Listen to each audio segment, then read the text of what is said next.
চলেন আজকে আমি রান্নার পাশাপাশি এই রেসিপিটাও আপনাদেরকে বলে দিব। যদিও এটা আমার রেসিপি না, আমি পোল্যান্ডে এক সিনিয়র আপুর বাসাতে বেড়াতে গিয়ে দেন এই রান্নাটা খেয়েছি, তো আমার কাছে খুবই ভালো লেগেছে। এই রেসিপিটা সাধারণত রুই মাছ কিংবা সিলভার কাপ আর কি বড় মাছ দিয়ে করলে আমার মনে হয় যে সেটা একটু বেশি ভালো লাগে। তো চলেন রেসিপিটা শেয়ার করি। তো প্রথমে আমি মাছগুলোকে একদম সুন্দর করে এই পিঠ ওই পিঠ ভালো মতো করে ভেজে নিব। মাছ ভাজাটা আমার কাছে খুবই ভয়ঙ্কর লাগে, দেখেন যে কিভাবে তেলগুলো ছিটতেছে। এনিওয়েজ, তো আমার মাছ ভাজা শেষ, আর এখানে আমি সুন্দর করে এই পিঠ ওই পিঠ উল্টে দিয়েছি। আর খুব অল্প তেলে আমি মাছটাকে রান্না করব, কারণ এমনি তো প্রচুর পরিমাণে তেল খাওয়া হয়। আর মাছের পিসগুলোর সাথে মাছের মাথার 2 ভাগ মাথা ছিল, তো এইটাকেও আমি একটু হালকা করে ভেজে নিচ্ছি। তো মাছগুলো ভাজার পর আমি একটা প্লেটে এটা তুলে রাখলাম। এবার তরকারিটা রান্না করব। তো আমি পেঁয়াজ কুচি এবং টমেটো দিয়ে দিয়েছি। যদিও এই তরকারিটার মধ্যে ঝোল থাকবে একটুখানি বেশি, আর সাথে টমেটোটাই থাকবে বেশি, তো আমি টমেটোটাও দিয়ে দিয়েছি।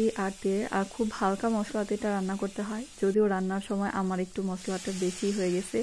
তারপর দিয়ে দিলাম পানি, আর এটাকে সুন্দর করে এখন একটুখানি ফুটতে দিব এই পানিটাকে। তো এই যে পানিটা কিন্তু অলমোস্ট ফুটে গেছে, আর এবার ভেজে রাখা যে মাছগুলা ছিল এগুলা এক এক করে সুন্দর করে এই ফুটন্ত ঝোলের মধ্যে দিয়ে দিব। তো এই তরকারি কালারটা একটু লাইট কালারের হয়, বাট আমার হলুদের পরিমাণটা মশলাটা কষানোর সময় অনেক বেশি দিয়ে ফেলেছিলাম, এজন্য কালারটা এরকম হয়ে গেছে।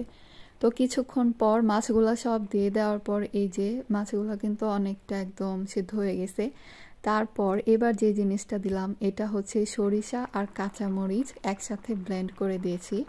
যদিও আপুর রান্নাতে এটা শিলপাটাতে বেটে তারপর দেওয়া হয়েছিল, বাট আমার যেহেতু পাটা নাই, তো আমি এটাকে ব্লেন্ডারে মিক্স করে তারপর দিয়ে দিলাম।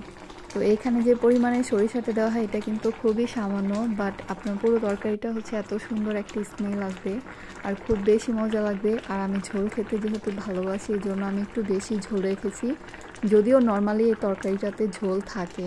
তো আমি জাস্ট এখানে 2টা কাঁচামরিচ দিয়েছি, কারণ এখানে কাঁচামরিচ যেই একসাথে ব্লেন্ড করা হয়েছিল সরিষার সাথে, তো সেই জন্য কিন্তু এমনিতেও তরকারিটা একটু হালকা ঝাল ঝালও হবে।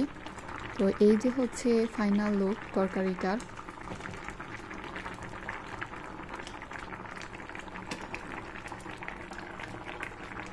তো তরকারিটা আমি একটু ঠান্ডা হওয়ার পর সুন্দর করে সাজিয়ে নিলাম।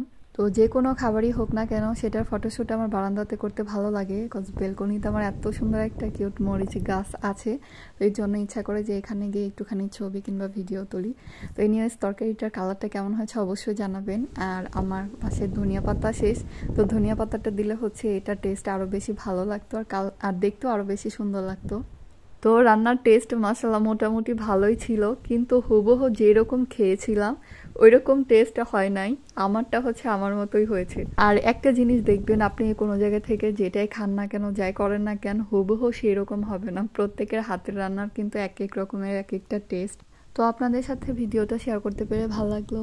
লাইক কমেন্ট করতে ভুলবেন না, আর প্লিজ সবাই আমার পেজটাকে ফলো করে দিবেন। ভালো থাকেন সবাই, টাটা, বাই বাই।